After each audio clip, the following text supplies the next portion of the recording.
It's terrifying because like you want people to love you and like or respect what you work so hard. I never work hard on anything. I have no discipline. So this is the first time I worked. I was forced to work like over the course of a year on something, and it's just the hardest thing I've ever done. And I really hope that people enjoy it because if they don't, then I'll just jump off of something really high, and that'll be really tragic. So I don't know. I need people to love me.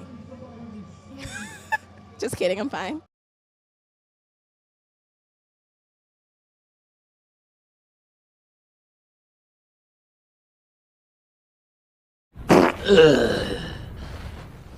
What's on the menu again, friend?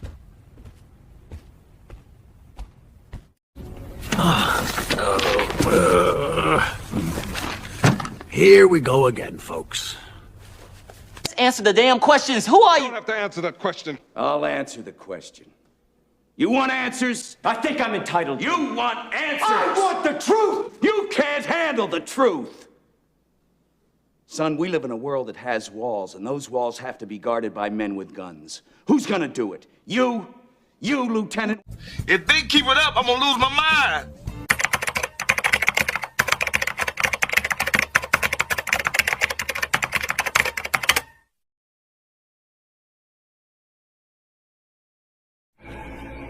Chris was just telling me how he felt much more comfortable with my being here. Do you see me fuck? Your ass is mine. Personal Facebook page showcased a woman who was in her head a lot, especially around this time. One who missed her home life, and one who was feeling all of the demands of being an artist, but with little reward on the back end. In one chilling post, she wrote, "You're more famous when you die."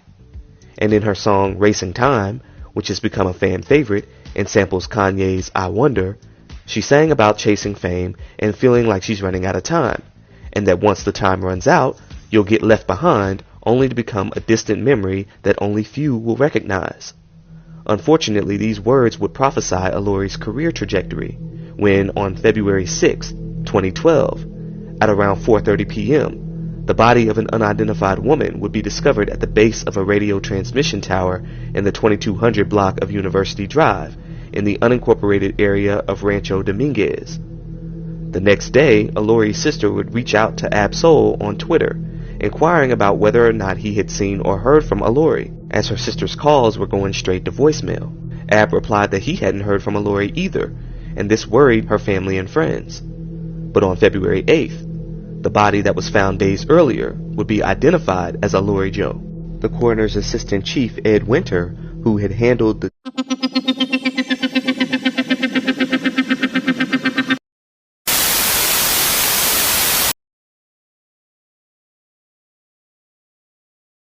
I want the Grammys. I want to go to the Oscars. I want to be on the big screen. I want it all. You know what I mean? Right, but right. I have to do what I have to do. I have to pay my dues. And right now, this is my struggle. This is my story. So I'm building that, and I'm just trusting God and seeing where I'm gonna go.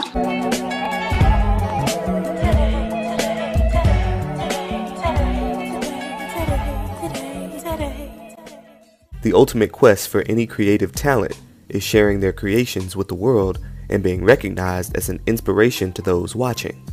But while so many attempt to achieve this feat daily, many never make it to the heights they feel they deserve. And for one young starlet, a fall would end her chance to ever rise to the prominence she had all the talents to accomplish.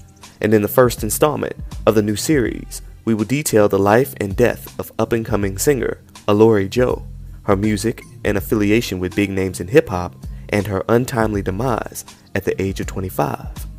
If there are any other artists you'd like to see covered in the Fatal Leap series, please leave your suggestions in the comments below. Let's get started. Born Loriana Angel Johnson on December 16th, 1986, and brought up in Carson, California, she was described by those closest to her as fun-loving, always smiling, and always singing. She got her inspiration from her mother, who sang "Yes, Jesus Loves Me" to her every night, and she vowed to become just as good of a singer as her mother when she grew up. She was also inspired by Tina Turner, who went to school with her grandmother, so Tina's records were always playing in the family household. And by her late teens, she had become fully immersed in her passion for singing, writing many songs, and even doing dance routines with several friends. She also had a knack for encouraging others to chase their dreams. Shortening her first name and taking the first 3 letters of her last name, she would brand herself as Alori Joh, and would network and collaborate with other local talents in the area, and got booked to perform at several spots. But she had to overcome her stage fright and get used to critical feedback from listeners as she perfected her craft. By now, her longtime boyfriend, rapper Ab-Soul, had been part of the Black Hippie Collective, which included other up-and-coming rappers like Kendrick Lamar and Schoolboy Q. Eventually, they all signed solo deals with Dawg Entertainment, and Ab-Soul and Lori would get fast to work writing and recording a multitude of songs for his mini mixtapes, as well as his debut album, with Lori singing on the hooks. She also sang on several songs from other rappers on the independent label, making her the unofficial First Lady of TDE. She would appear on Kendrick Lamar's Heaven and Hell, and would also be featured in the music video for one of Kendrick and Schoolboy's first hits, called Michael Jordan. Seeing her name pop up often throughout her features, more people would inquire about just who Lori was as an artist, and she would drop her single called Love Me Harder in the summer of 2010, which kinda put me in the mind of Solange Knowles' sophomore joint from a few years earlier. Don't get me wrong, you do it well. Other fellas want it, but it's not for sale. I tell you the secret to keep me right here. Just love me harder. Break me harder. Only you. Love me harder. Love me harder. Make me cry if you have to. Later that year, she would release a full body of work titled The Love Religion for free on her website, which showcased her creative, eclectic sound. I got a testimony to share. Life, it ain't been easy, it ain't been fair. It ain't about waiting for the storm to stop. Try to dance in the rain, whether or not you wanna be no B-E-L-O-N-G-I-N-G. You wanna be no, you wanna be no B-E-L-O-N-G-I-N-G. And we all do. 'Cause I got you, ooh, ooh, ooh, and you got me too, do. It don't matter where we ain't got. The concept for the project dives deep into the art of love, the joys of finding love, and the pains after losing the feeling of what you thought love was. Inspired by the Destiny's Child album, The Writings on the Wall, she would read a commandment for love at the end of each song that encompasses the next song. She wrote and produced the entire project with her writing partner and singer Javante, who is featured on the track Belonging. The Love Religion is a beautiful collection which her fans adored and only fueled the fire for her to snag more features. In 2011, she appeared on Schoolboy Q's hit Phenomenon and on the Latin jazz single Brazil, a collaboration with producer D-Tones. But her biggest feature to date would be on Kendrick Lamar's HiiPower, which was produced by J. Cole and spoke out against the powers that be, with lyrics containing a mix of conspiracy theories about the government's involvement in famous murders, the criticism of society, and the encouragement to build the future. And towards the bridge, Alori sings, "Every day we fight the system just to make our way. We've been down for too long, but that's alright. We was built to be strong, cause it's our life."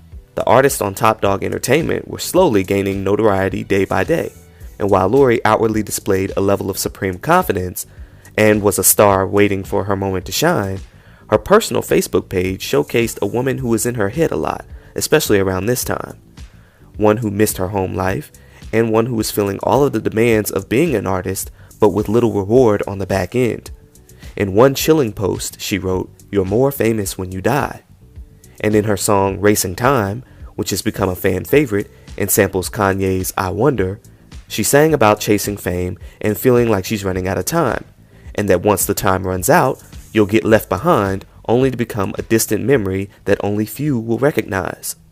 Unfortunately, these words would prophesy Alori's career trajectory when, on February 6, 2012, at around 4:30 p.m., the body of an unidentified woman would be discovered at the base of a radio transmission tower in the 2200 block of University Drive in the unincorporated area of Rancho Dominguez. The next day, Alori's sister would reach out to Ab-Soul on Twitter, inquiring about whether or not he had seen or heard from Alori, as her sister's calls were going straight to voicemail. Ab replied that he hadn't heard from Alori either, and this worried her family and friends. But on February 8th, the body that was found days earlier would be identified as Alori Joh. The coroner's assistant chief, Ed Winter, who had handled the deaths of celebrities like Michael Jackson and Brittany Murphy, said that Lori had apparently climbed up the tower and jumped off, causing her demise. Alori's sister would then take to Twitter and write, "I have never felt so much pain in my life. I lost my only sister.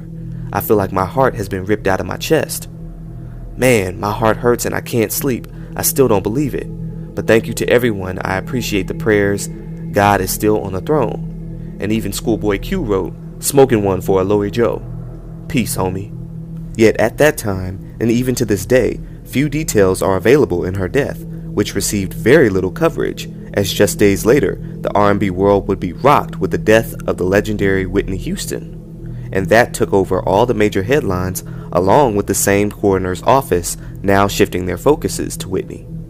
But as for Alori, there was little in the way of recognition from the industry or answers as to what went on in the days leading up to her demise. No word on how long she had been missing before her body was found, how she accessed the tower, if anyone was with her, or how the investigators came to the conclusion that it was an intentional jump and that she didn't just simply lose her footing.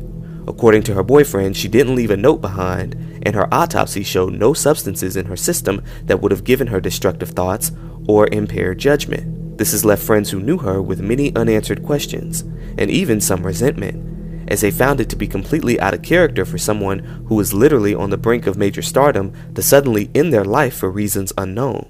But her fans had their own theories, and those theories ran rampant when just a month later, TDE would close a joint venture deal, which had Kendrick Lamar joining Aftermath Entertainment and Schoolboy Q joining Interscope Records. Kendrick would then suddenly skyrocket to the mainstream with his next release, Good Kid, Mad City, debuting at number 2 on the US Billboard 200 and earning the highest first week sales of the year by a male rapper. He would then have his breakout hits, Swimming Pools, Drank, Don't Kill My Vibe, Poetic Justice, Effin' Problems, How Many Drinks, etc. I mean, Kendrick was everywhere, and seemingly overnight. His album received 7 Grammy nominations, and to date is the longest running hip-hop album in the history of Billboard after charting for 10 consecutive years. A far cry from speaking against the powers that be just a year prior to its release. And at what expense? Kendrick stated that Alori's death had inspired him to work harder. He said that he was in the studio when he heard about her death. He said, "It threw me all the way off because you in the vibe, you in good spirits, you making records, then you hear some devastating news like that. It sits you back for a second. What I had to do was basically gather myself and try to stay focused, continue to move with what she was pushing, and that was being a star and an entertainer.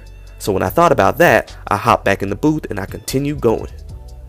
The other rappers had their successes too now, more success that year than any of the previous years, and many fans firmly believed that Loriana had been offered up as a sacrificial lamb and that her family was told that she jumped of her own accord. And it didn't help that her boyfriend just so happened to be a proud follower of Aleister Crowley, one of the most infamous occultists of the 20th century, and Ab-Soul spoke highly of him, often, and practiced many of his teachings. He claimed that the public scrutiny of Aleister is founded on misconception. But other rappers would also share stories on how in the studio, Ab-Soul would go into a meditative state before spitting out full-length freestyles back to back without writing anything down, almost like he had superpowers, or as if something else had taken him over entirely. This, of course, didn't sit well with certain viewers. Ab-Soul, however, would pay tribute to Alori in much of his music moving forward, and even released their unheard collaborations on all of his future albums. In his song Book of Soul, he rapped, "We never got to tell them who the love religion was about. It was supposed to end with our grandkids. Luckily for me, I'm used to being cut short. I'm such a nice guy. Why, Lord? Why, Lori? Why you had to take her from me? Guess he needed your angel face for all of heaven to see." He ended up getting a tattoo of Lori and even advocated against taking one's own life.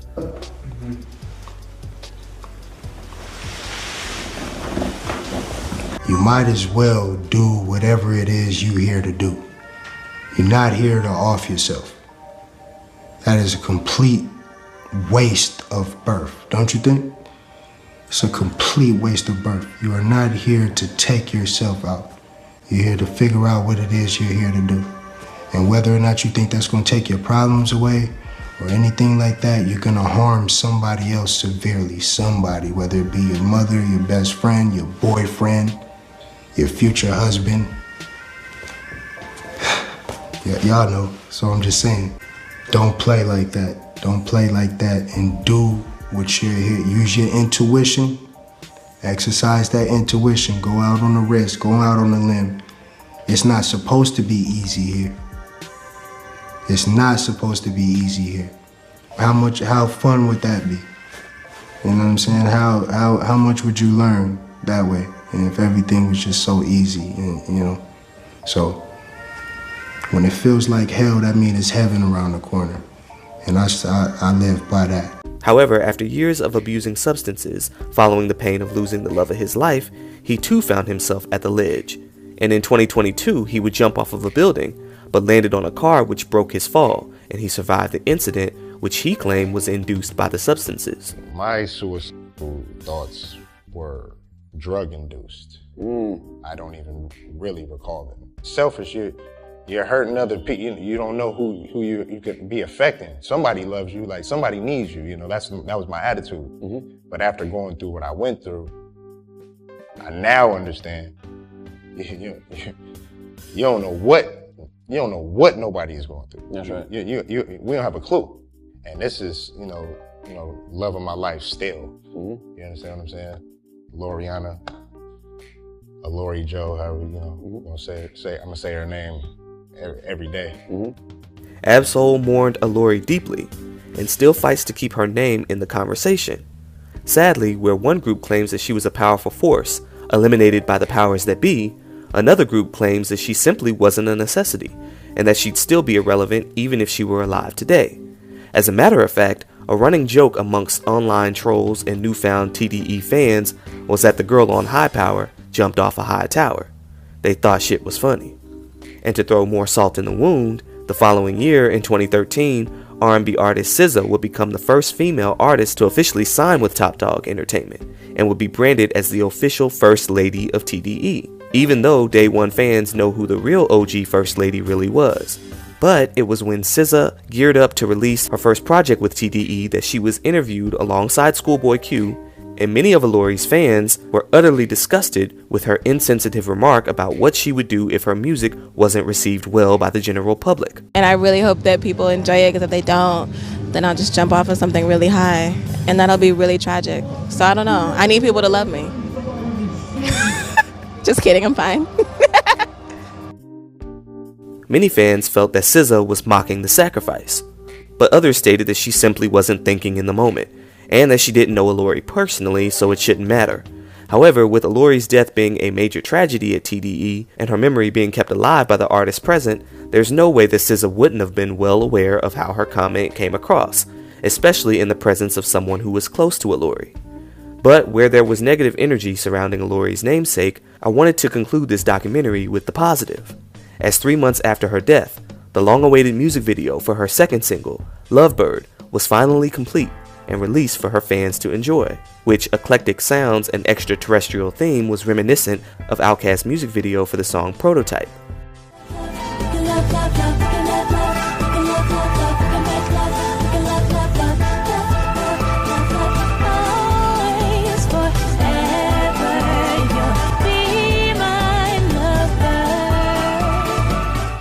Also in 2013, True Heart Media and On-Site Hip Hop threw together a collage of testimonials from close friends of Alori's who spoke of how she impacted their lives. And one of her friends, basketball player turned fashion designer Shinyere Christie, would honor Alori's memory at her annual fashion show.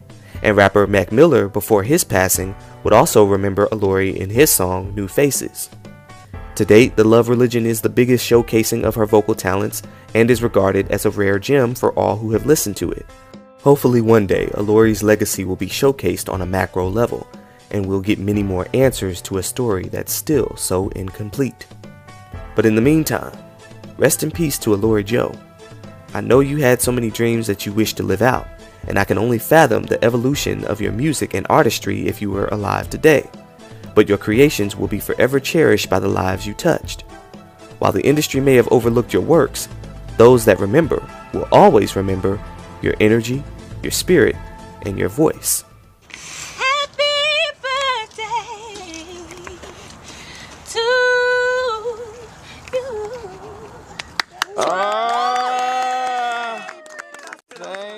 This is Justified by Jury. Y'all know how to hit that like, and y'all know how to hit that subscribe.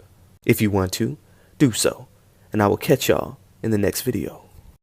I used to wanna be like Michael Jordan. Chill. Figured I would hit the NBA and make me a fortune. Every time I'm in my city, I be happy. First of all, I ain't even going to dignify the accusations with a response, you know, because that's so ridiculous. I bet a lot of people saying, he ain't lying.